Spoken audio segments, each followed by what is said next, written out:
Hola, muy buenas noches, bienvenidos todos y todas a este nuevo espacio. Estamos estrenando espacio nuevo en la misma casa, en el mismo lugar, pero estamos estrenando horario nuevo, 7 de la noche.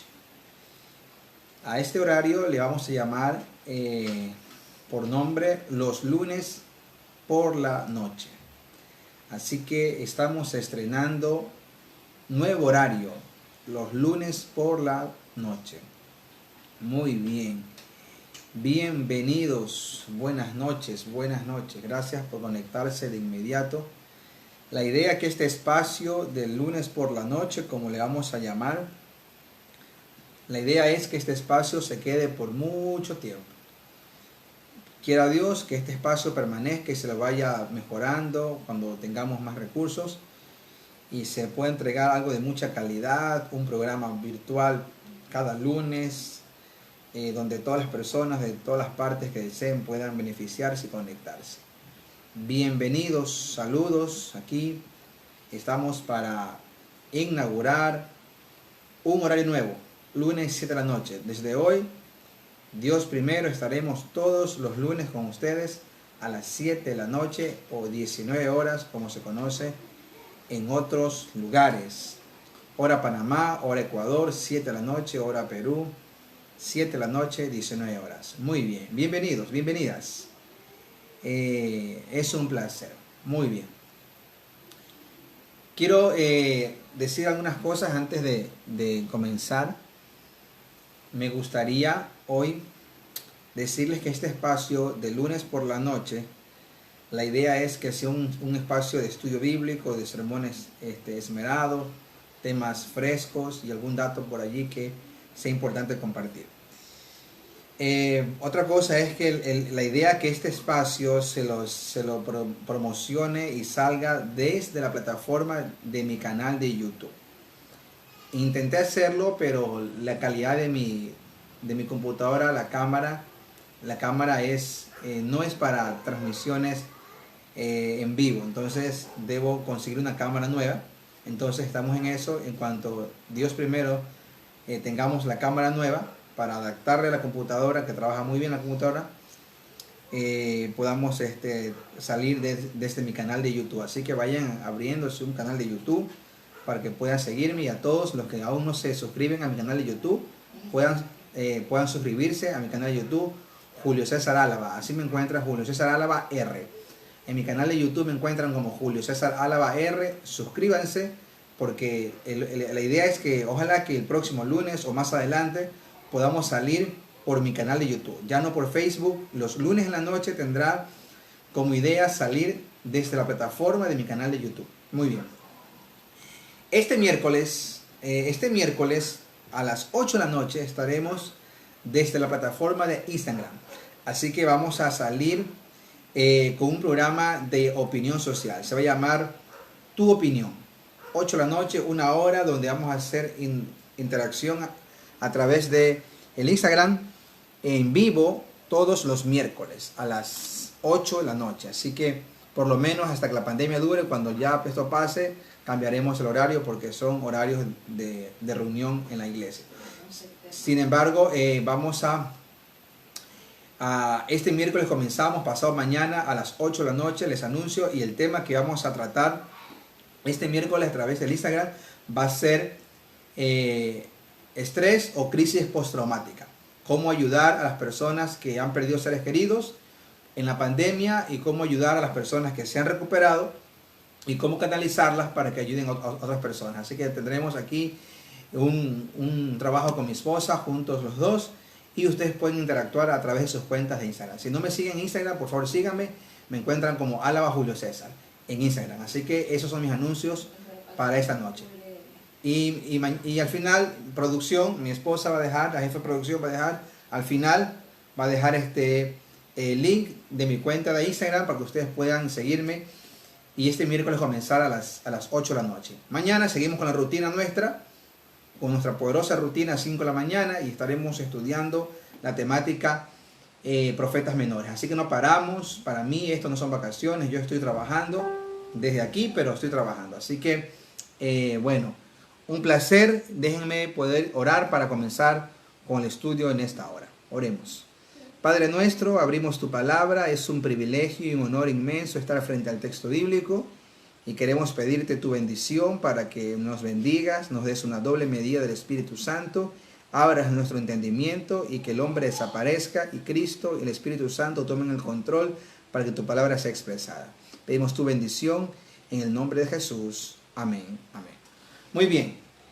Bienvenidos todos. Ok, estamos en un nuevo horario. No paramos el plan de las madrugadas, no se detiene. Es tiempo de hacer más, no hacer menos. Hay que hacer más ahora. Estamos en el horario de las madrugadas, pero ahora estamos estrenando espacio nuevo, horario nuevo, 7 de la noche de los lunes. Y el miércoles a través de Instagram vamos a estrenar otro programa que se llamará Tu Opinión. Muy bien, todo desde la sencillez de mi hogar, desde la humilde cámara de mi teléfono, con nuestro humilde presupuesto. Así que hasta ahora es lo que podemos darle. Esperamos que todo cambie más adelante y vamos a dar algo de mucho mejor calidad. Muy bien, el tema que se anunció, y hay que ser fiel a lo que se anunció, el tema de hoy es el tema de los 144.000 de Apocalipsis 7 y 14. Muy bien, este tema es un tema bastante importante, es un tema controversial, es un tema que da mucho que decir en el mundo teológico. Aún en el seno del adventismo da mucho que hablar y hay diferentes posiciones. Muy bien, en primer lugar vamos a poner las cosas en orden y vamos a usar métodos académicos para plantear el estudio de esta hora. La Biblia, el estudio de la Biblia no se escapa a la ciencia del conocimiento. La teología, años atrás, siglos atrás, en el tiempo de Sócrates y un poco más atrás, la teología, la filosofía y la ciencia eran hermanas. Y hay serios indicios, como la literatura hebrea, que es mucho más antigua que la literatura griega, hay serios indicios que mencionan que la teología era la madre de todas las ciencias, es decir, la madre de la filosofía, que es el amor al conocimiento, y la ciencia, que siempre ha buscado mejorar la calidad de vida de los seres humanos desde tiempos remotos. Entonces, hoy en día, con todo esto de los cambios y tanto, desde Francia para acá, la teología se ubica en el casillero de las ciencias sociales. O sea, la teología no escapa a las artes, la teología no escapa a la filosofía. La teología debe ser entendida dentro de una ciencia como motivo de estudio. Entiéndase así, ¿no? Ok, entonces cuando uno hace academia, o va a escribir una tesis, o una monografía, o un paper, o escribe un artículo, uno tiene que delimitar el tema. No se puede abordar en un solo trabajo, en una sola monografía, en un solo paper o artículo. No se puede abordar todo el conocimiento respecto a un tópico. Eso es imposible, eso nadie lo puede hacer.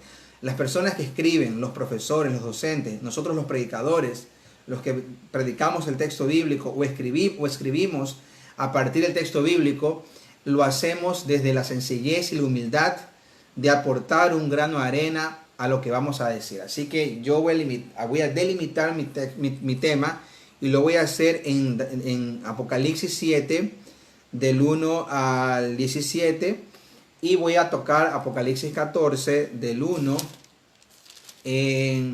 al 5. Allí me voy a delimitar.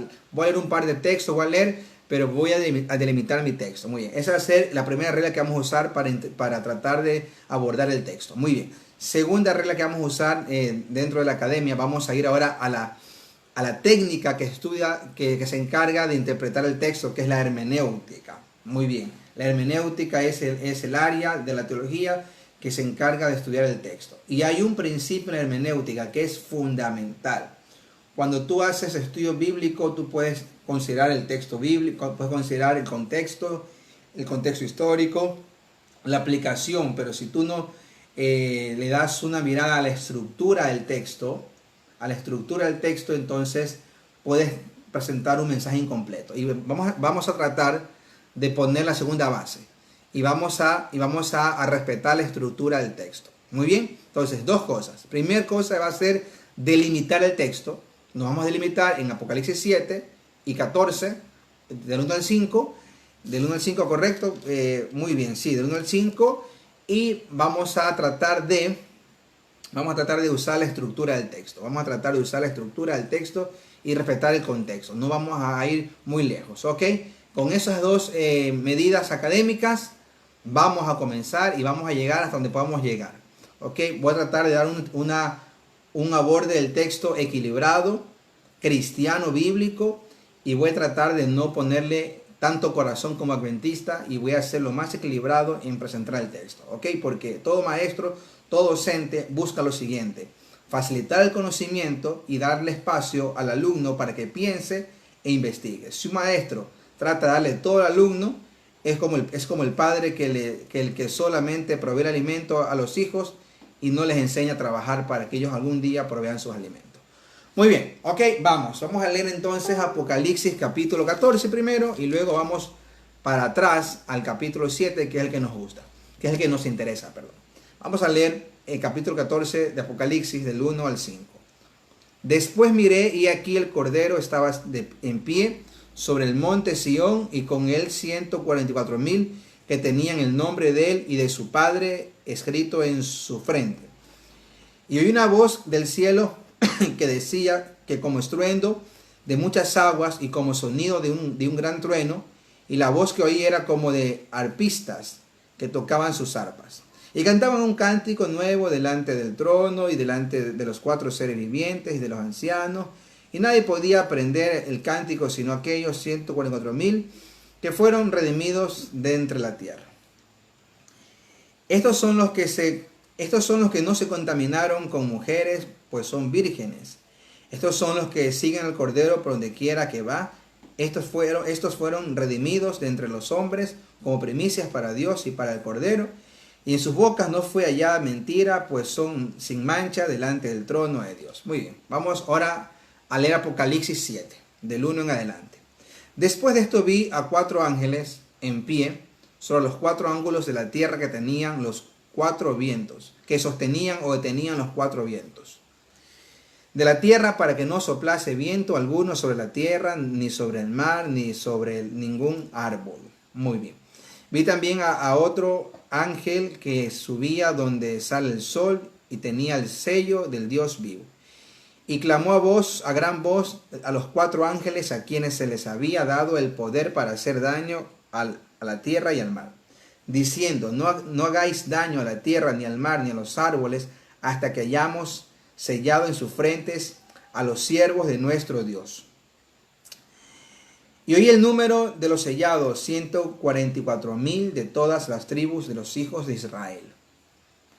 De la tribu de Judá, 12,000 sellados. De la tribu de Rubén, 12,000 sellados. De la tribu de Gad, 12,000 sellados. De la tribu de Aser, 12,000 sellados. De la tribu de Neftalí, 12,000 sellados. De la tribu de Manasés, 12,000 sellados. De la tribu de Simeón, 12,000 sellados. De la tribu de Leví, 12,000 sellados. De la tribu de Isaacar, 12,000 sellados. De la tribu de Zabulón, 12,000 sellados. De la tribu de José, 12,000 sellados. De la tribu de Benjamín, 12,000 sellados. Muy bien. Vale la pena leer también los versículos del 9 en adelante para tener toda la idea general del tema. Después de esto miré, versículo 9. Después de esto miré y aquí una gran multitud, la cual también nadie podía contar, de todas las naciones, tribus y pueblos y lenguas que estaban delante del trono y en la presencia del Cordero, vestidos de ropas blancas y con palmas en sus manos. Y clamaban a gran voz diciendo: la salvación pertenece a nuestro Dios que está sentado en el trono y al Cordero. Y todos los ángeles estaban en pie alrededor del trono y de los ancianos y de los 4 seres vivientes, y se postraron sobre sus rostros delante del trono y adoraron a Dios. Verso 2, hermanos y amigos, diciendo: amén, la bendición y la gloria y la sabiduría y la acción de gracias y la honra y el poder y la fortaleza sean a nuestro Dios por los siglos de los siglos. Amén. 13. Entonces uno de los ancianos habló diciendo: estos que están vestidos de ropas blancas, ¿quiénes son y de dónde han venido? Yo le dije: tú lo sabes. Y él me dijo: estos son los que han salido de la gran tribulación y han lavado sus ropas y las han emblanquecido en la sangre del Cordero. Por esto están delante del trono de Dios y le sirven día y noche en su templo, y el que está sentado sobre el trono extenderá su tabernáculo sobre ellos. Ya no tendrán hambre ni sed, y el sol no caerá más sobre ellos, ni calor alguno, porque el Cordero que está en medio del trono los pastoreará y los guiará a fuentes de aguas vivas, y Dios enjugará toda lágrima de los ojos de ellos. Muy bien. Hemos leído el texto. Debe ser uno de los textos más largos que he leído para un sermón o para un estudio. Pero vale la pena leerlo, tener toda la literatura que vamos a abordar en nuestra mente, por lo menos en una primera visión. Muy bien. Yo les decía semanas o días anteriores que el Apocalipsis es un libro que no se escribe en los mejores momentos de la iglesia. No es un relato como el Génesis. Moisés posiblemente escribe el Génesis y parte del Génesis, lo escribe cuando estaba en Madián, previo a hacer oficial su llamamiento a liberar a Israel. O sea, Moisés no tenía ninguna presión. La presión que tenía él era una presión espiritual de cuentas no cumplidas del pasado. Sin embargo, Moisés escribe en la tranquilidad del desierto el Génesis. Juan no, Juan lo escribe bajo presión. Juan tiene una espada en el cuello. Juan había salido de un caldero hirviendo por el emperador romano de turno. Y Juan, pues ya casi centurión, centenial de 100 años. Juan pues estaba solo en una isla rocosa, abandonado, sin ningún médico geriatra que pueda hacer una evaluación clínica a su salud. Así que el Apocalipsis se le da a Juan en símbolos. Realmente el 90 y tanto % de los elementos, conceptos que el Apocalipsis presenta son simbólicos. Otra cosa que hay que entender, que el Apocalipsis no se escribe en orden cronológica de los hechos. Más o menos se parece al libro de Daniel. No se escribe en orden cronológico de los hechos. Y Juan va escribiendo lo que va viendo por segmentos. Ahora, lo que sí encontramos en la estructura del libro Apocalipsis es que cada tema está en un contexto. La mayoría de los temas están en un contexto. Por las 7 iglesias están en un contexto. En contexto la introducción y el mensaje para las 7 iglesias de la Asia Menor. Ok, entonces es importante tener claro que el Apocalipsis no tiene un contexto en base a cronología, a órdenes históricos de los hechos que se van aconteciendo o lo que quiere Jesús decirle a Juan. Pero los temas que Juan presenta sí presentan cierto contexto, están en un contexto. Y el capítulo 7, que es el que vamos a abordar, y el capítulo 14, el 14 es un apéndice al 7. 14, 1 al 5 es un apéndice al 7, pero el capítulo central, donde aparece la temática de los 144.000, tiene que ver con el capítulo 7 de Apocalipsis. Ok, entonces el capítulo 7 de Apocalipsis, al parecer, es una sola visión que viene desde el capítulo 6, con los sellos. Y el capítulo 7 es como un interludio, es como dirían los profesores con formación judía, dirían es un interludio. El capítulo 7 es un interludio. Es un interludio entre el 6º sello y el 7º sello. Si usted lee conmigo, Apocalipsis 6, versículo 12 dice: cuando abrió el 6º sello, y aquí hubo un gran terremoto, el sol se puso negro como la tela de silicio, y la luna se volvió sangre. Estos eventos, nosotros ya estudiamos en las 7 iglesias. Revisen los temas que están en YouTube. Estos eventos pertenecen al inicio del 6º sello. Estos eventos, el sol, cuando el sol se oscurece, la luna y las estrellas fugaces cuando llovieron, más o menos se dan al finales del siglo XVIII, 1700, 1800, por allí. Es decir, que esa época, siglo XVIII y finales del XVIII y comienzos del XIX, marcan ese interludio. Ese interludio que Juan va a describir y es así como lo ve. Es así como lo ve. Él está viendo el 6º sello, cómo se va desarrollando el 6º sello, las características del 6º sello, las condiciones que habrá en la tierra en el 6º sello, y de repente Juan en el versículo 17 de Apocalipsis 6 dice: porque el gran día de su ira ha llegado. O sea que Juan va a marcar que la ira de Dios va a llegar, que algún día la ira de Dios se va a derramar sin ningún tipo de misericordia en el mundo. El verso 17, que está cerrando la explicación del sexto sello, dice, porque el gran día de su ira ha llegado y ¿quién podrá sostenerse en pie?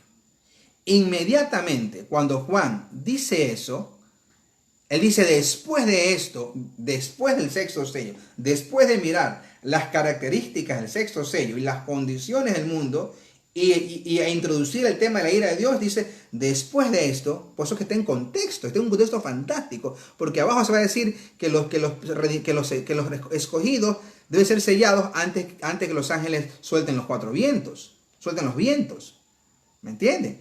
O sea, que el capítulo 7 de Apocalipsis pertenece a un contexto inmediato del capítulo 6, sobre todo los versículos del 12 en adelante, y el versículo 17 le da la apertura fantástica, magistral, literaria, para entender el capítulo 7. Y porque el gran día de su ira ha llegado, ¿y quién podrá sostenerse en pie? Ahora, si tú lees conmigo, vamos a ver Apocalipsis 14:1. Dice, después de esto de aquí, el Cordero estaba en pie. El Cordero en pie. En el monte Sión y con él, de pie, pues si está el Cordero de pie, con él también están de pie, ¿quiénes? Los 144,000 que tenían el nombre de él y el nombre de su padre. Quiere decir que las personas que van a estar en pie hasta que el Cordero aparezca, hasta que Cristo aparezca, serán los 144,000. ¿Me entienden? O sea, que calza perfectamente el texto y su contexto. Porque el gran día de su ira ha llegado. ¿Y quién podrá sostenerse? Apocalipsis 14:1. El Cordero de pie en el monte Sión, que es símbolo de victoria, de conquista, de la batalla final. ¿Y quiénes? Los que están de pie con él sobre el monte, según la figura literaria simbólica, son ¿quiénes? Los 144,000. Entonces, ¿quiénes podrán estar de pie en el día de la ira? Van a ser los 144,000 que son escogidos de entre la tierra. Muy bien. Vamos por parte. Capítulo 7, versículo 1. Muy bien, con ese contexto del verso 17 del capítulo 6, vamos al capítulo 7, versículo 1. Después de esto vi a 4 ángeles en pie sobre los 4 ángulos de la tierra, que tenían los cuatro vientos de la tierra, para que no soplase viento alguno sobre la tierra, ni sobre el mar, ni sobre ningún árbol. Otro principio académico que hay que tratar de aquí establecer es el siguiente. Se me queda por afuera. Lo que pasa es que yo no escribo el bosquejo, trato de tenerlo en mi cabeza para tratar de librarme de algún día de morir lleno de días siendo un viejo simpático con Alzheimer. Así que trato de tenerlo en mi cabeza para que mi mente se ejercite. Entonces, el tercer argumento académico que vamos a establecer es que toda tesis tiene una contratesis y toda hipótesis debe convertirse en tesis. Y nosotros vamos a rebatir un poquito algunas tesis que andan por el ambiente que dicen que este número puede ser literal, que es posible que se refiera a un reinamiento del Israel actual, que realmente este número salga del Israel actual. Todas esas tesis o hipótesis vamos a tratar de rebatirlas con el texto bíblico usando la misma estructura del texto. No voy a citar al final a Ellen G. White y de pronto a otros autores, pero voy a tratar de explicarlo con el texto. Así que va a ser un desafío bastante interesante. Muy bien, entonces vamos a rebatir que es posible que todos los elementos del texto presentado no sean literales. Es posible que haya un simbolismo muy interesante en lo que estamos leyendo y estudiando. Así que vamos a ver la lógica, lectura comprensiva, parte de la literatura. Cuando estudiamos literatura aprendemos a leer comprensivamente. Después de esto vi 4 ángeles de pie sobre los ángulos de la tierra. Muy bien, si nosotros le queremos a Galileo y a Copérnico y a don Cristóbal Colón, la tierra no es cuadrada, es redonda. ¿Verdad que sí? La tierra es redonda, no cuadrada, y ovalada por lo menos, lo más cercano a redondo. Entonces no pueden haber 4 ángeles exactamente parados en los ángulos porque las circunferencias no tienen ángulos, tienen radios, Tienen un punto, un epicentro y tienen radios. Es así como aprendemos la geografía y luego la aritmética y luego cuando estudiamos geometría analítica y todas las ciencias que tienen que ver con las ciencias exactas. Entonces la Tierra no es cuadrada, es redonda. Claro que ahora hay un movimiento serio de científicos que opinan lo contrario, que la Tierra no es redonda. Eso puede ser tema de un miércoles. En mi cuenta de Instagram, no se pierdan tu opinión este miércoles 8 de la noche. Producción.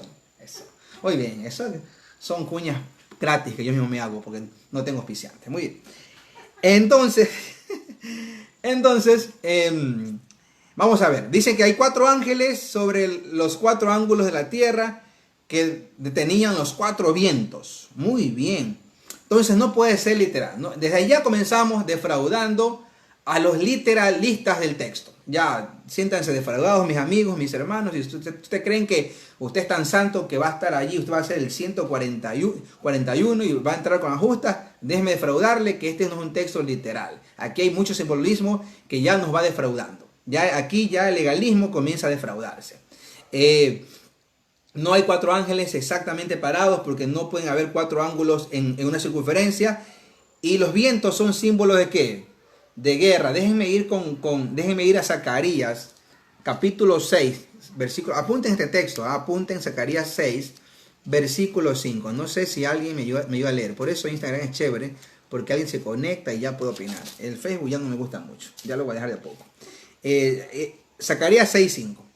Y el ángel me respondió y me dijo: estos son los 4 vientos de los cielos que salen después de presentarse delante del Señor de toda la tierra. Así que esos vientos son símbolos también de los ángeles que salen de la presencia de Dios. Y ahora, ¿cuál es el objetivo de esos ángeles? ¿Por qué están deteniendo los 4 vientos? Dice que tenían los 4 vientos de la tierra para que no soplase viento alguno sobre la tierra, ni sobre el mar, ni sobre ningún árbol. Ok, entonces estos vientos dan la impresión que detienen la ira de Dios. Es una ira contraída, es una ira retenida, es una ira que está un poco plasmada, es una ira en estado de latencia, es una ira no demostrada, es una ira contenida, cohibida yo no diría, pero sí contenida, una ira en estado de latencia, allí esperando su momento, pero una ira poderosa que los 4 ángeles en simbolismo detienen los vientos y no tienen que soltarlos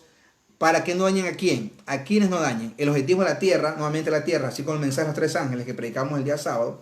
Los 6 ángeles de Apocalipsis 14 trabajan en la tierra, no en el cielo, en la tierra. Es sobre la tierra que están ellos aguantando la ira de Dios. Sobre la tierra, sobre el mar y sobre los árboles. Es un simbolismo, tanto la tierra, tanto el mar y los árboles son símbolos de la tierra, son elementos de la tierra. Entonces aquí estamos viendo que el objetivo de que estos ángeles estén conteniendo la ira de Dios simbólicamente es para que la tierra no sea destruida en una catástrofe cósmica, global, universal, no sea destruida la tierra de manera global, sino que se cuide se detenga hasta que puedan ser sellados los escogidos de Dios. Muy bien, entonces hay un texto que me gustaría leer en Salmos 1.3. Vean conmigo Salmos 1.3. Salmos 1.3. Vamos a ver qué simbolizan los árboles. Ya nosotros sabemos que la tierra y el mar sabemos lo que se simboliza. Pero vamos a ver, porque de pronto no está claro cuál es el símbolo de la palabra árboles en el texto bíblico. Y Salmos 1.3 nos va a decir, y quién sabe si también leamos el versículo 4. Salmo 1.3. En el libro de los Salmos, el primer Salmo, el versículo 3. Será como árbol plantado junto a corrientes de aguas, que da su fruto en su tiempo y su hoja no cae y todo lo que hace prosperará. Este es el mismo texto que aparece en el Salmo 92, 91, cuando habla sobre los viejos que serán robustos y tendrán frutos en su vejez. Muy bien, entonces miren, los árboles en el texto bíblico están representando personas. Quiere decir que los vientos de la ira de Dios deben ser contenidos para no dañar la tierra ni a las personas que están en la tierra hasta que se sellen a sus escogidos. Veamos el versículo 4. Los justos representan a los árboles plantados con vigor, que tienen corrientes de aguas vivas. Pero el versículo 4 va a dar un concepto antagónico. Eso es muy común en la estructura de los textos bíblicos. No es así los malos, que son como el tamo que arrebata el viento. O sea, miren ustedes cómo se compara a los justos como árboles vigorosos, plantados en corrientes, dando frutos, etc. Y los malos son como el tamo. Ezequiel va a decir que cuando esto termine, los malos serán como estopa. Ok, muy bien. Entonces, mis amigos, mis hermanos, estamos viendo que entonces el simbolismo de la tierra, el mar y los árboles tiene que ver con la vida en la tierra, con la misma vida en la tierra. Versículo 2.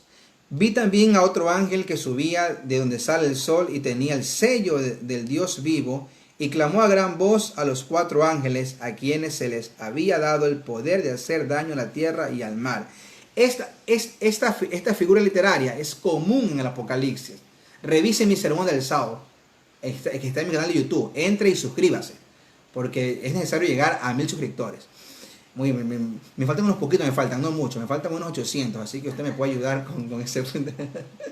Entonces, en el sermón del sábado, yo estaba diciendo que los ángeles, que la visión de los ángeles, esto es muy común. Un ángel le dice a otro ángel, un ángel llama a otro ángel, mete tu voz, vamos allá, predica acá. El ángel de Apocalipsis 18 ilumina la tierra, ayuda el mensaje a los 3 ángeles. Aquí aparece la misma figura. Es muy común en el texto bíblico.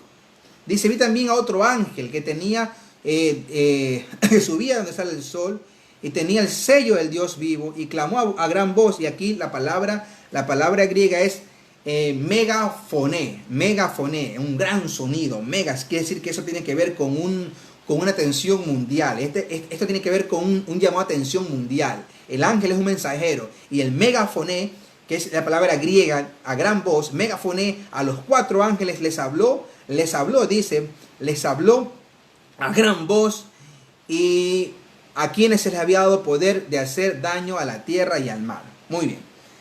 Mira, y aquí ya dejan afuera, aquí ya queda afuera. Arriba el versículo 1 dice tierra, mar y árboles. Acá ya dice tierra y mar.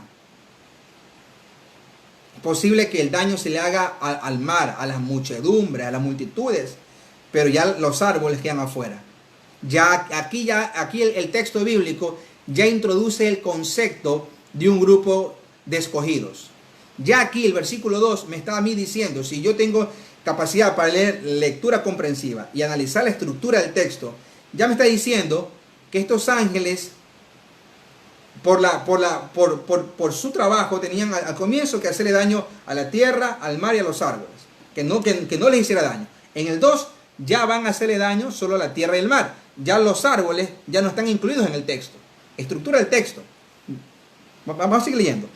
3. Diciendo no hagas daño a la tierra, ni al mar, ni a los árboles. Nuevamente incluyen a los 3 elementos.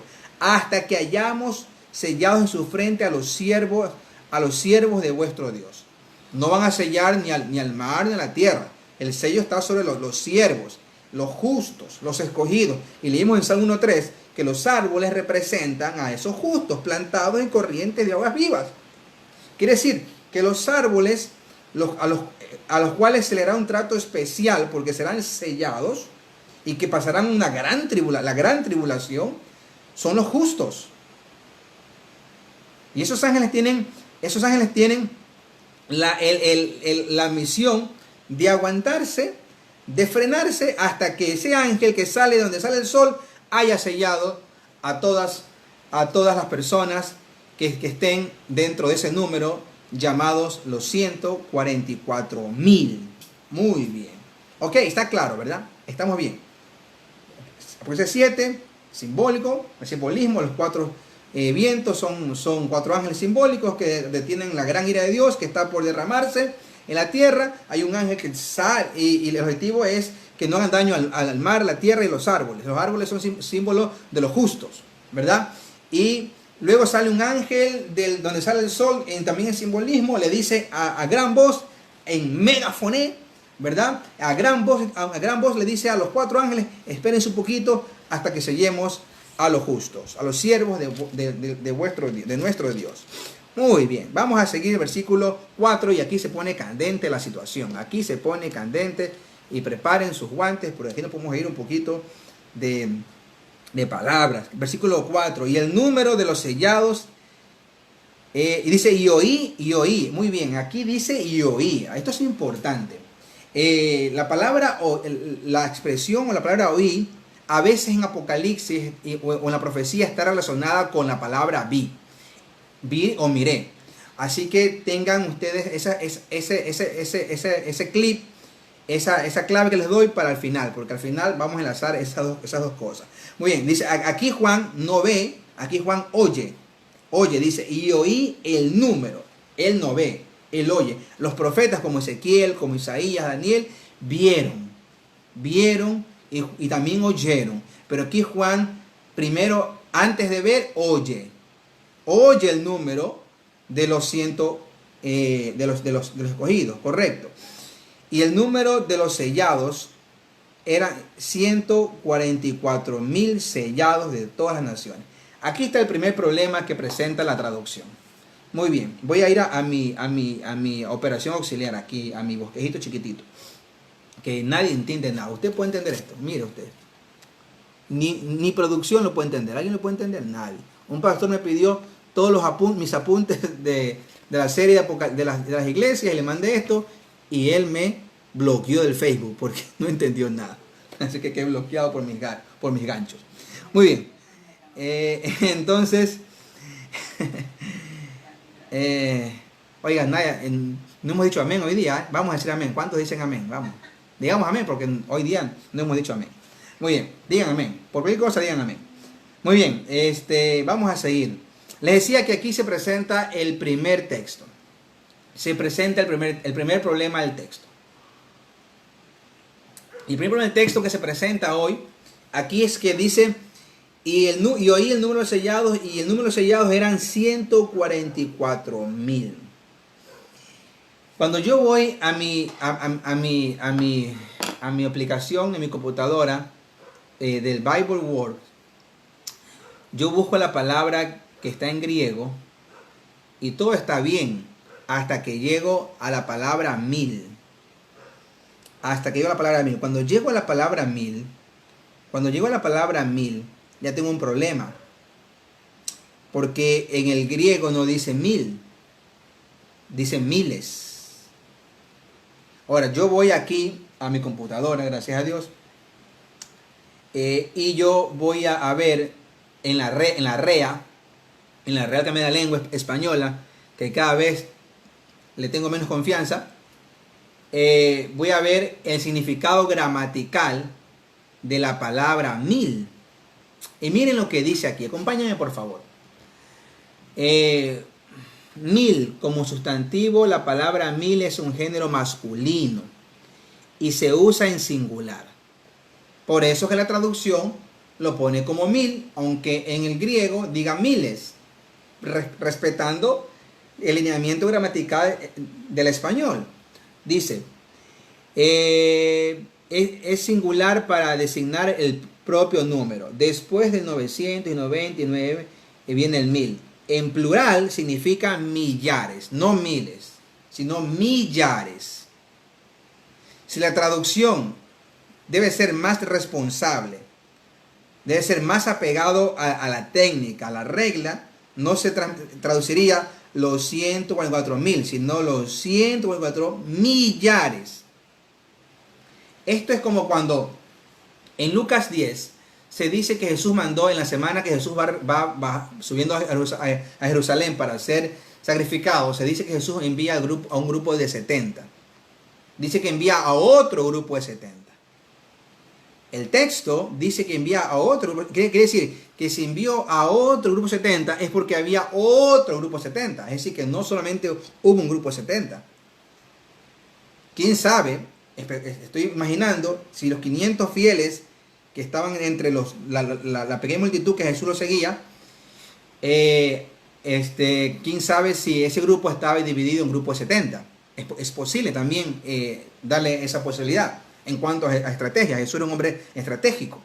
Ahora, cuando nosotros leemos el texto que dice, y el número de sellados era 144,000, ahí está el problema. Entonces, ya el dogma, la rigidez del pensamiento, la religión rígida, ¿qué dice? No, ¿qué dice la religión rígida? No, pastor, vamos a hacer solamente un grupo caché, un grupo que no miente, vírgenes. ¿Y quién es virgen y quién no miente?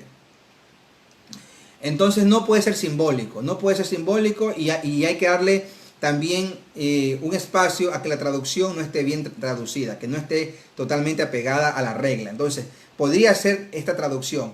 Y el número de los sellados eran 144 millares. Aun cuando sean millares, el número no puede ser simbólico. No puede ser literal, perdón. No puede ser literal. Miren que somos como 9 mil millones de personas en el mundo. 9 millones de personas en el mundo. Fíjate, ¿cuánto sería 144,000 millares? No es nada. Entonces no puede ser literal, tiene que ser simbólico. Ahora, aquí hay un simbolismo que yo voy a tratar de poner en alcance de ustedes algunas cuestiones. Y miren el versículo 5 como dice, de la tribu de Judá, es decir, de las 12 tribus de Israel, va dando una cantidad, 12,000 sellados.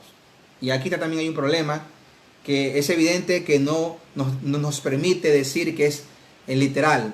Sostener que es un número literal es crearle un gran problema a la estructura literaria del texto. Es un gran problema. Muy bien, versículo 5 dice que eran de cada tribu y comienza por Judá, etc. Muy bien. El número 12 está obviamente relacionado a los 12 patriarcas de Israel. El número 12. 12 tribus, 12 hijos de Jacob. Muy bien. Para los días de Juan, para los días de Juan habían pasado 600 años por lo menos de la deportación a Siria y de la deportación babilónica. Las 10 tribus del norte habían sido llevadas a cautiverio, se mezclaron con los paganos y los samaritanos en los días de Cristo ya no eran israelitas puros, Luego Nabucodonosor, poquitos años más tarde, las 2 tribus del sur también las lleva a cautiverio y se mezclaron con los persas y tampoco ya eran israelitas puros. Años 70, 30 años más o menos antes que Juan escriba el Apocalipsis, 30 años antes, años 70, también Roma barrió. Y más adelante, todas las deportaciones que sufrió el pueblo de Israel, y no hablemos de la edad moderna, el holocausto nazi. No existe un judaísmo puro. No existe. Hay judíos españoles, hay judíos argentinos, hay judíos ecuatorianos, hay judíos panameños, y con todo respeto a la comunidad judía hispana o europea, hay judíos que no saben ni su religión, no conocen ni el idioma. Entonces no existe un judaísmo, hay un judaísmo muy liviano, que come cerdo, que no guarda el sábado, o sea, hacen cosas que un judío ortodoxo nunca lo haría. Entonces el texto no puede estar hablando de un judaísmo puro. Tampoco para los que tienen conceptos escatológicos judíos o semitas, tampoco habla, el texto no puede decir que los redimidos, este número sellado va a salir del Israel étnico, que está en Medio Oriente en una crisis por décadas. No puede ser. No puede ser. Esto es simbólico. Ahora, ¿quiénes reemplazaron en ese número a los 12 hijos de Jacob? ¿Quiénes? ¿Alguien me puede decir? Muy bien. Fueron reemplazados por los 12 discípulos, Ahora, la iglesia cristiana se establece en la estructura del pueblo de Israel. Y Pablo lo dice en Romanos, la rama insertada. Y esa rama no queda rama, esa rama da hoja, frutos. Esa es la parábola de la semilla de mostaza. Ahora, los 12 discípulos tenían un cometido, Mateo 28, 19 al 20. Y por todo, no solo ellos, sino todos los discípulos, pero en ellos comienza la predicación. En Hechos 2 es evidente que en el aposento alto estaban los 12. Es evidente. En el mismo texto hay evidencia para saber que estaban los 12. Que el primer derramamiento del Espíritu Santo fue sobre 12 personas. Hay suficiente evidencia en el texto para decir eso. Ahora, los 12 discípulos fueron el reemplazo estructural en la estructura. En una estructura nada se pierde, todo se construye. En una estructura, si usted pone bases para construir una casa de 2 pisos y la pone bien, puede hacer una casa para 2 o 3 pisos. Quiere decir que la base que aguanta el primer piso ya no es base porque puso otra base para otro piso. No, la base del primer piso sigue siendo base, pero hay otra base para el segundo y tercer piso. Cuando nosotros entendemos el liderazgo por estructura, nada se pierde. Póngase pilas, que en uno de estos miércoles que viene por mi cuenta de Instagram, síganme por favor en Instagram, vamos a hablar sobre el orden social, el problema de las estructuras contemporáneas, de la rigidez de la estructura contemporánea. Eso vamos a hablarlo, pero por en Instagram, así que me pueden seguir en Instagram. Muy bien, este miércoles comenzamos a hablar sobre el estrés postraumático, cómo enfrentar la crisis emocional del COVID. Muy bien, entonces los 12 discípulos fueron así como la Santa Cena se estableció en la estructura de la Pascua, los 12 discípulos se establecieron en la estructura de las 12 tribus de Israel. ¿Y cuál fue la orden, la comisión de Cristo para los 12 discípulos? Y de predicar el evangelio, y de hacer discípulos a todas las naciones, predicar el evangelio y hacer los discípulos y enseñarles y bautizándolos. Quiere decir que esos 12 discípulos tenían la orden de llevar el evangelio a todo el mundo. Un evangelismo eterno. Apocalipsis 14:6. Y vi volar por el medio del cielo un ángel que proclamó a megafoné, a gran voz, el evangelio eterno. Quiere decir que los 12 discípulos fueron la semilla de un evangelio eterno que tenía que ser predicado a toda nación, tribu, lengua y pueblo. Ahora, estas 12 tribus de Apocalipsis 7, versículo del 5 en adelante, no están hablando de una etnia establecida, de una etnia determinada, perdón. No, está hablando de una etnia espiritual. Así como el mensaje es global, el campo del mensaje también es global. Así como el mensaje es universal, también los lugares de donde saldrán los redimidos también es universal. No puede ser que hablemos de una sola etnia donde los escogidos, este número de sellados, va a salir de un Israel literal. Eso es imposible y no soporta el más mínimo análisis. No soporta el más mínimo análisis. Muy bien, ahora déjenme decirle que el número 12 sale de eso, ¿no? De los 12 patriarcas, de los 12 discípulos, y algunos teólogos ven que los 24 ancianos son una suma de esos dos números 12. 12 discípulos más 12 patriarcas. Bueno, eso dicen algunos teólogos. Bueno, pero ese no es mi tema ahora mismo. Ahora, esos 12 se multiplican por 12, ¿verdad? Por 12, muy bien. Los 12 son ese pacto que Dios hizo con su pueblo, con Jacob, de las 12 tribus de Israel. En esas 12 tribus Israel se iba a establecer. Muy bien. Pero esos 12 son multiplicados por 12. Muy bien. Para que den el número que estamos buscando. Ahora, para que den 12, debe multiplicarse un 4 por 3. Aquí hay una aritmética simpática. El 4 es el número de la tierra. Bíblicamente el 4 representa la tierra, al planeta, a su plenitud. Porque los redimidos salen de la tierra, los árboles están en la tierra, los vientos deben sostenerse para que no en la tierra hasta que sean sellados. O sea, esto calza perfectamente. El número 4 es el número de la tierra. El número 3 es el número de Dios. Esto ya lo dijimos otras veces. Que cuando el texto dice santo, santo, santo, está hablando de que Dios es santo en plenitud. Ese es el número de Dios. Entonces, 4 por 3 es 12 y por 12, entonces nos da el número. Ahora, todo esto, la palabra mil en la Biblia tiene algunos significados. Por ejemplo, en griego y en hebreo tiene algunos significados. Por ejemplo, la palabra mil también se la usa para describir una multitud. Habían de miles de personas, era una multitud inmensa. 1000 personas. O tribu. O tribu. Por eso que dice 12.000 de cada tribu. Versículo 5 en adelante de Apocalipsis 7. 12.000 de cada tribu. ¿Por qué? Porque la palabra 1000 perfectamente encaja en ese 12 por 1000. 12.000 de cada tribu encaja porque el 1000 significa tribu. Etnia. Cada tribu en Israel se convirtió en una etnia con cosas diferentes y similares a sus hermanos. ¿Se dan cuenta? Que no puede ser el Israel literal. Ahora, no sé, usted hermano me va a preguntar a mí, me va a preguntar, pastor, ¿y qué pasará con los judíos? Bueno, Ellen White al respecto, en el conflicto de los siglos, ella dice que antes que Jesús regrese, muchos judíos se convertirán al evangelio. Ella dice muchos. Muchos es muchos, no es poco, tampoco es todo. Muchos, así como los cristianos, no todos los cristianos entrarán en el reino de los cielos, no todos dicen Señor, Señor, Señor, entrarán en el reino de los cielos, así también muchos judíos, unos sí, otros no. Uno se lo ha tomado, otro se lo ha dejado. Es así, es la decisión del hombre. Entonces, la palabra 12.000 tiene que ver con tribus, con etnias, con lenguas, con pueblos, con costumbres.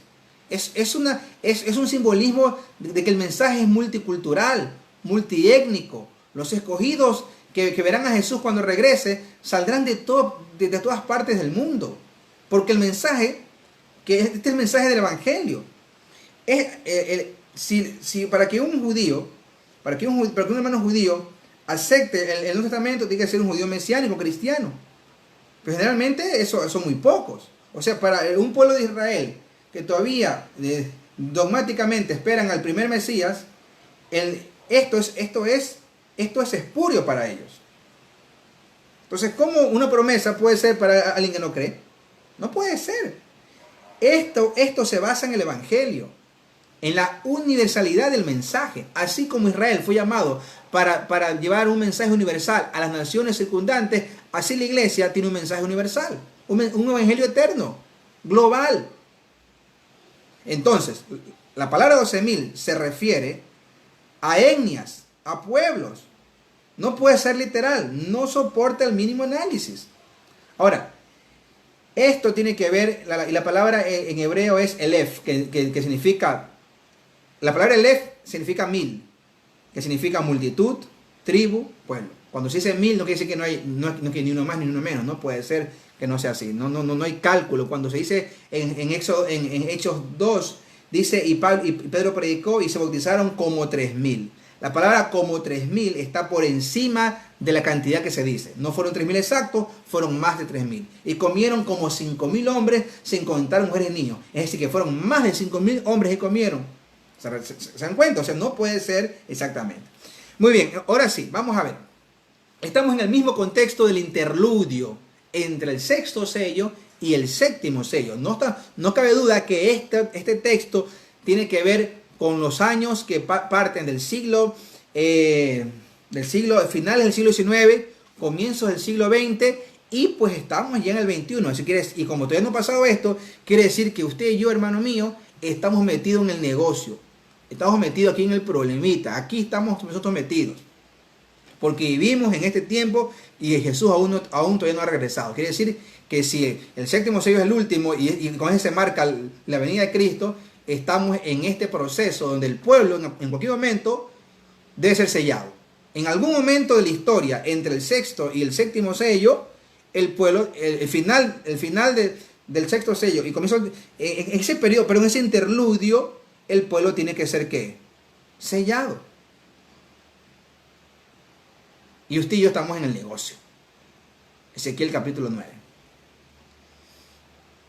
Y de eso Ellen White tiene mucha literatura. Ellen White, lea usted Ellen White, primeros escritos en cuanto a eso, eventos de los últimos días, lea. Ellen White tiene mucho que decir, tiene mucha tela que cortar al respecto. Y es fuerte. Y la viejita ahí pega donde duele, al hígado. Así que lea Ellen White. Yo no voy a citarla, usted sabe leer Ellen White, lea Ellen White. Oportunísima la literatura de Ellen White. Muy oportuna, muy oportuna. Entonces, estamos en este interludio Aquí Juan dice al final que el 8 dice de la tribu de Zabulón 12.000 sellados, de la tribu de José 12.000 sellados, de la tribu de Benjamín sellados. Dice después, mi esfero, no, producción, acá está, producción, no me lo he puesto hoy día. Si nosotros hemos usado este link o este join en Apocalipsis 6, 17 y 7.1 para conectar, como es una sola visión que Juan está recibiendo, también tenemos que ser honestos y leer al texto, a la estructura, para conectar el 7.8 con el 7.9.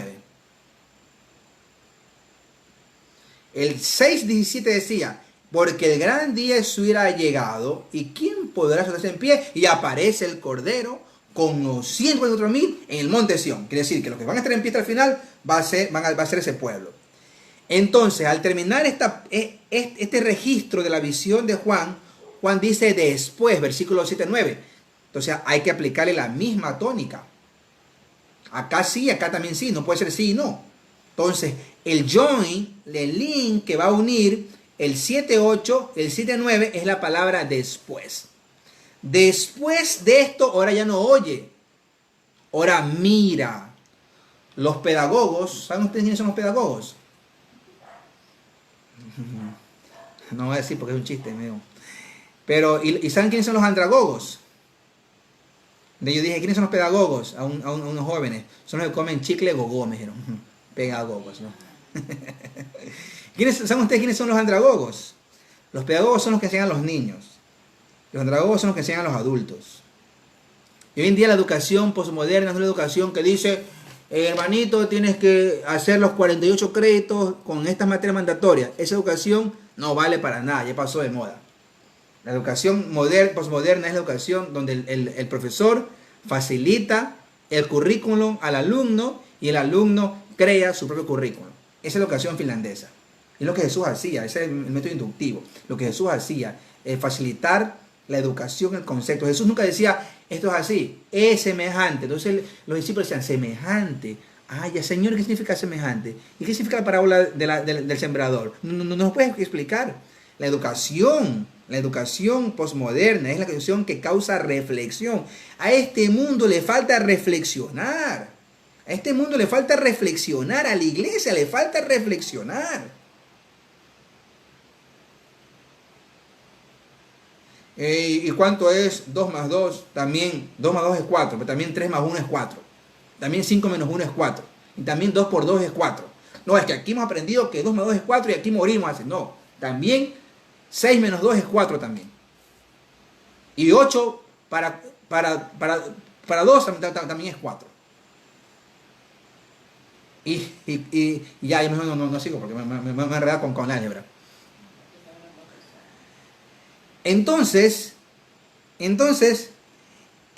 este tipo de educación es una educación importante que reflexiona. Yo no sé ni por qué dije esto. ¿Por qué dije esto, producción? Me perdí. Muy bien.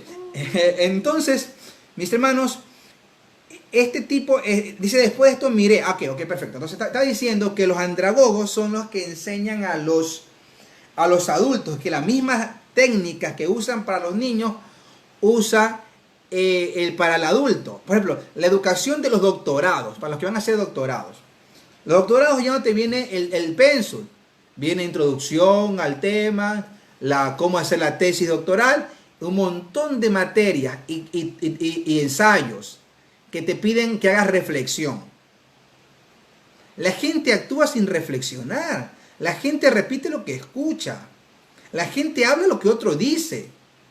No hay reflexión. Una persona le define la vida al resto. No puede ser. No. No puede ser. No puede ser. Entonces, se dice que los niños y todos aprendemos por los métodos visuales. Ojalá audiovisual es lo mejor. Pero aquí el Señor le está revelando una sola cosa a Juan en 2 métodos. Audio, versículo 4, y oí el número, y acá va a ver. Ya para Juan no es importante que le dejen ver a los sellados, porque ya escuchó el número. ¿Para qué quiere ver algo que escuchó? Ya Juan no va a decir que vio a los sellados, no. Ahora dice, y después de esto miré, y aquí una gran multitud. Ahora, si nosotros hacemos academia y recordamos que el número 1000 significa multitud en la Biblia, simboliza multitud, Juan está hablando de lo mismo. Está hablando del mismo pueblo. Habla del mismo pueblo. Que los 144.000 sellados son los que acá los oye, acá oye el número y acá los ve. Dice, después de esto miré y aquí una gran multitud la cual nadie podía contar. Y te voy a decir por qué. Abajo hay un texto básico. Que nadie podía contar. De todas las naciones, tribus, lenguas y pueblos. Y aquí la gente se confunde. No, pastor, pues es que los salvados desde Adán también son de... Sí, eso no le quita a lo otro. Eso no le quita a lo otro. Lo blanco no le quita a lo limpio. Eso no le quita a lo otro. Pero estamos hablando en el contexto entre el sexto sello y el séptimo sello. No estamos hablando entre el contexto general de la historia humana. Estamos hablando de una parte final de la historia humana. Estamos hablando de la parte final. De los 2 siglos últimos. Entonces, yo no puedo meter aquí a Adán. Yo no puedo meterlo a los muertos que vivieron para atrás, en 1700. No puedo meterlo porque estamos hablando entre el sexto y séptimo sello. Entonces, el texto me quiere decir a mí que esa multitud de redimidos, esos sellados que van a estar de pie en el monte Sión con el Cordero, vienen de todas naciones, de todas tribus, de todos pueblos, de todas las religiones, de todos los credos. Por eso que el llamado Apocalipsis es el tercer ángel, salid de ella por lo mío, para que no seáis partícipes de sus plagas. Juan capítulo 10, se lo he repetido 10.000 veces. Juan capítulo 10. Hay un solo redil, un solo pastor, y tengo muchas ovejas en otro redil que a su tiempo serán llamadas. Ahora, el texto sigue diciendo, Apocalipsis 7, versículo 9, dice, de todos los pueblos y lenguas que estaban delante del trono y en presencia del Cordero. Estamos hablando de Apocalipsis 14. También esto se puede comparar con Apocalipsis 14:1. ¿Quiénes estaban sobre el monte? El Cordero y los 144.000. Bueno, sea como sea, dice que tenían vestidos de ropas blancas y con palmas en las manos. Y esta es la parte que confunde, porque acá Juan, en el 7, 4, 5, 6 al 8, no les describe las vestiduras. Acá Juan va a describir lo que no ve. Juan da la impresión que si se sigue el método que Juan escribe en Apocalipsis, aquí Juan va a escribir algo que no ve. Cosas que en los versos atrás no pudo ver, no pudo escribir. Aquí lo va a describir. Dice, tenían ropas blancas y palmas en las manos. Es decir, que estaban en alabanza. Y si vas conmigo, Apocalipsis 14, el 3 dice, y cantaban un cántico nuevo delante del trono y delante de los 4 seres vivientes. Quiere decir que ese pueblo es un pueblo que está alabando, en la visión que Juan tiene, alaba al Cordero, y está muy íntimamente relacionado con el Cordero. Y clamaban a gran voz diciendo, la salvación pertenece a nuestro Dios que está sentado en el trono y al Cordero. Muy bien. Y si tú lees conmigo, Apocalipsis 14:1 dice que este grupo, dice, después de esto miré y aquí el Cordero estaba en pie sobre el monte Sión y con él 144.000 que tenían el nombre de Dios, de él y de su Padre. Ese grupo tiene el nombre de Dios y de su Padre, es decir, que tiene el carácter de Cristo y de su Padre, y de Dios Padre y de Jesucristo. Y acá dice que están delante del trono de Dios y del Cordero. ¿Tú te das cuenta cómo se está hablando de lo mismo? De lo mismo. Y todos los ángeles estaban en pie alrededor del trono y de los ancianos, de los 4 seres vivientes, y se postraron sobre sus rostros delante del trono y adoraron a Dios, diciendo, amén, la bendición. Y bueno, y ahí sigue largo el texto, versículo 13. Entonces uno de los ancianos habló diciéndome, estos que están vestidos de ropas blancas, ¿quiénes son y de dónde han venido? ¿Creen ustedes que los ancianos del cielo no saben quiénes son ellos? Saben. Lo que es un diálogo, es una estructura del texto, es una figura literaria de diálogo. Eso es común en la revelación de Apocalipsis y Juan. Daniel habla con el ángel, aparece Jesús Miguel, acá Juan habla con un anciano, le responde el ángel o Jesús. ¿Te das cuenta? Eso es común en el texto de Apocalipsis y Daniel. Entonces uno de los ancianos habló diciéndome, ¿quiénes son estos? Y el 14 dice, yo le dije, Señor, tú lo sabes. Y él me dijo, Señor, tú lo sabes, no sé. Dice, Juan le pasó la pregunta al Señor, Señor, tú lo sabes. Y él me dijo, estos son los que han salido de la gran tribulación. De la gran tribulación. ¿Y cuál es esa gran tribulación? Daniel capítulo 12, versículo 1. Vamos rápido a Daniel, con esto vamos terminando. Daniel capítulo 12, versículo 1. Los que quieran información sobre este capítulo de Daniel 12:1, por interno me escriben a mí o a mi esposa, la jefe de producción, y les puedo mandar un material adicional, solamente un estudio de 50 páginas, solo un estudio sobre Daniel capítulo 12, versículo 1, solo sobre el versículo 1. Yo les pongo un estudio para que ustedes tengan más información. Daniel 12:1 dice así, en aquel tiempo se levantará Miguel, el gran príncipe que está de parte de los hijos de tu pueblo, y será tiempo de gran angustia, cual nunca fue desde que hubo gente. Entonces en aquel tiempo será liberado tu pueblo. Entonces, este tiempo de la gran tribulación, esta no es la tribulación de la Edad Media, no, esta no puede ser la tribulación de la Edad Media que va hasta 1798, no. Esta tribulación es una gran tribulación. Estamos hablando entre el sello 6 y séptimo. Esta tribulación tiene que ser la última tribulación. La de Daniel capítulo 2, versículo 1, la tribulación que es previa a la venida de Miguel, de Cristo. Esta tribulación está hablando de los tiempos previos a que Jesús regrese. Es la tribulación, ¿ves? Es la tribulación que tú y yo pasaremos si estamos vivos. El COVID es pan comido, juego de niños. Si vivimos hasta que Jesús regrese, o nuestros hijos o nietos, hermanos, como decimos aquí en Panamá, candela.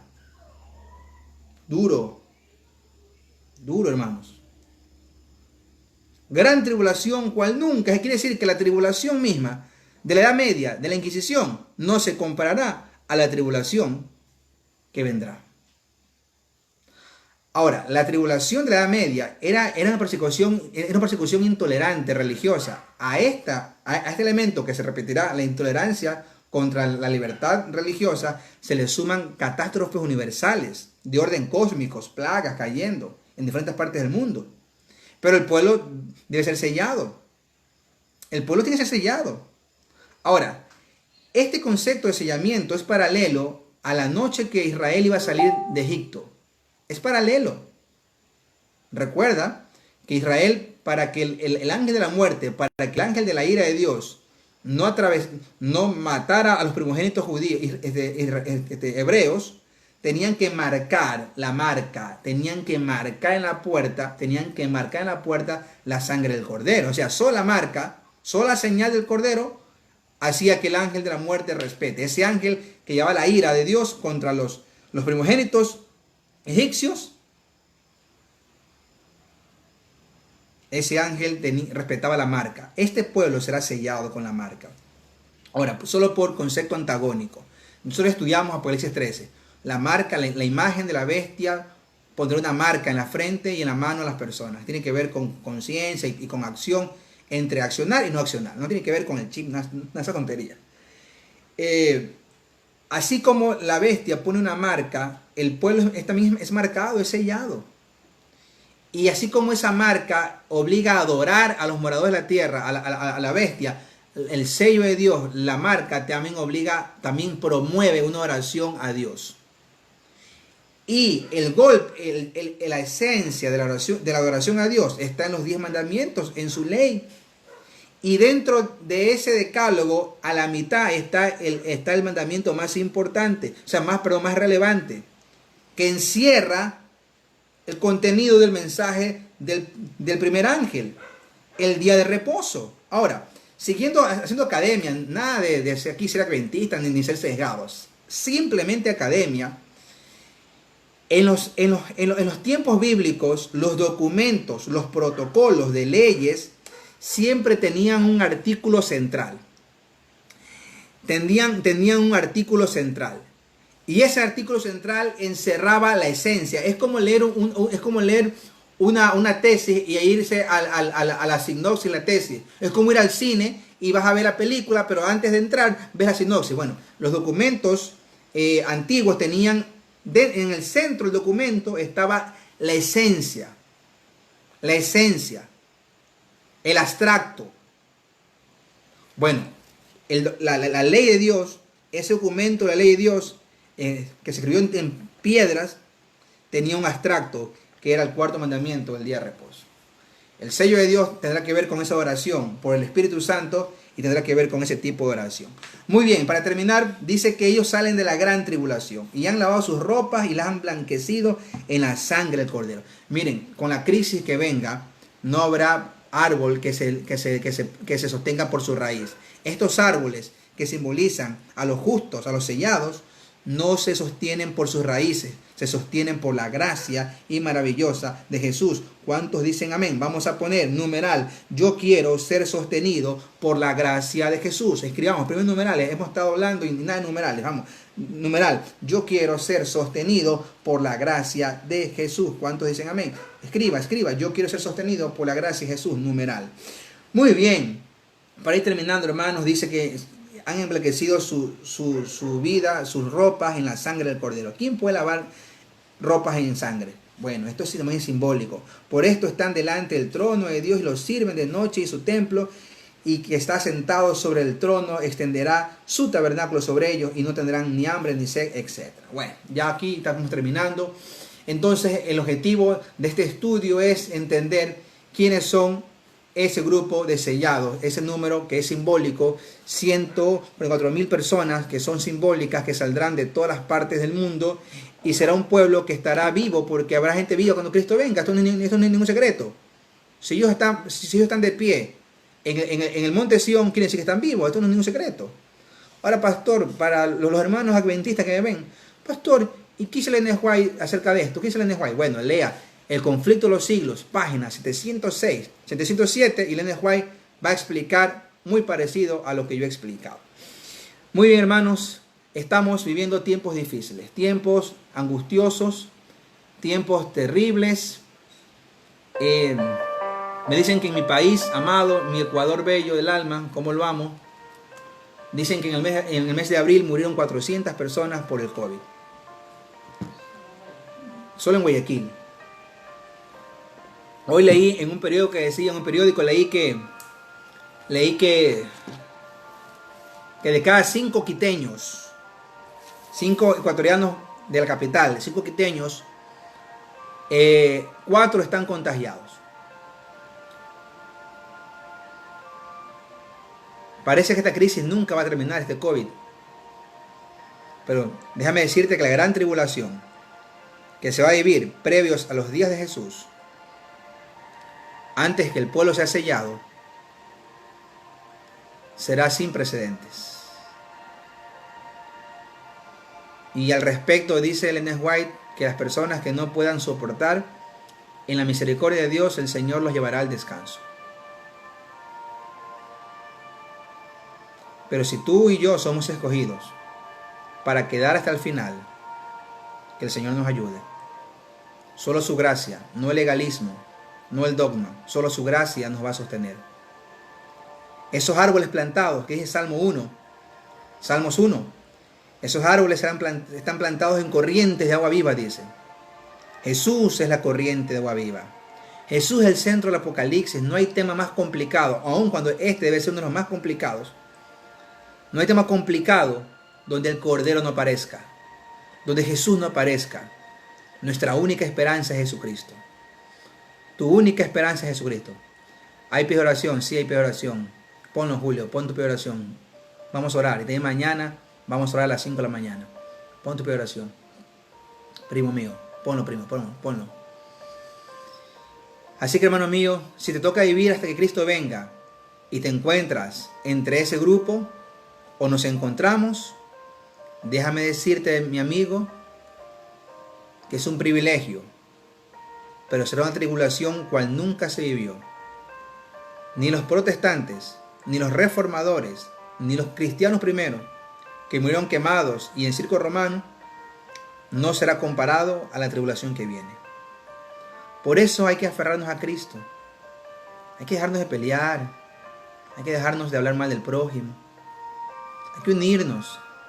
Porque la única manera que el Espíritu Santo venga para que nos selle, se derrame el Espíritu Santo, es que estemos juntos y unánimes. Y yo te llamo a ti a estar juntos y unánimes. Que el Señor te bendiga.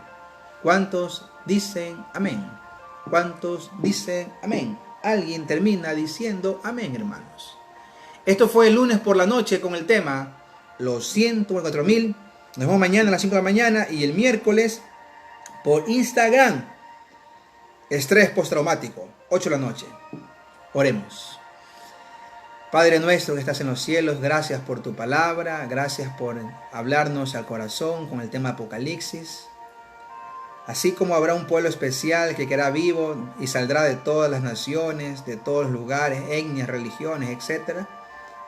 Señor, ese pueblo no podrá soportar estar de pie ante la crisis que vendrá por sus propias cuentas. No podrá soportarse por sus raíces. Aún los árboles más viejos, en terremotos e inundaciones, son arrasados y arrancados de sus raíces. Esos árboles que simbolizan las personas que van a quedar o quedaremos hasta que tú regreses, como Pablo lo pensaba, vamos a estar solamente fundamentados en las corrientes de agua viva, que es nuestro Salvador, nuestro Señor Jesucristo. Padre amado, permite que su sangre nos limpie, que su agua nos refrigere por dentro, traiga paz al corazón. Aleje el miedo, Señor, de la crisis, aleje el miedo de la tristeza, de la pandemia, aleje el miedo de morir, de la depresión, aleje los pensamientos suicidas y refresque el alma, el ser, Señor, esas aguas vivas y nunca más tengamos sed, Señor. Séllanos con tu Santo Espíritu, déjanos adorarte, amándote, Señor, y reflejando tu carácter, que es tu ley. Y cuando el tiempo no sea más y tú regreses, en donde estemos, en cualquier lugar que estemos, déjanos entrar vestidos con las ropas blancas del Cordero. En el nombre de Jesús. Amén. Chao, nos vemos. Esto fue lunes por la noche. Estaremos todos los lunes aquí, 7 en punto. Mañana en la madrugada, como es costumbre. Miércoles, Instagram, en vivo. Estrés postraumático. Chao. Producción se despide también. Chao, nos vemos.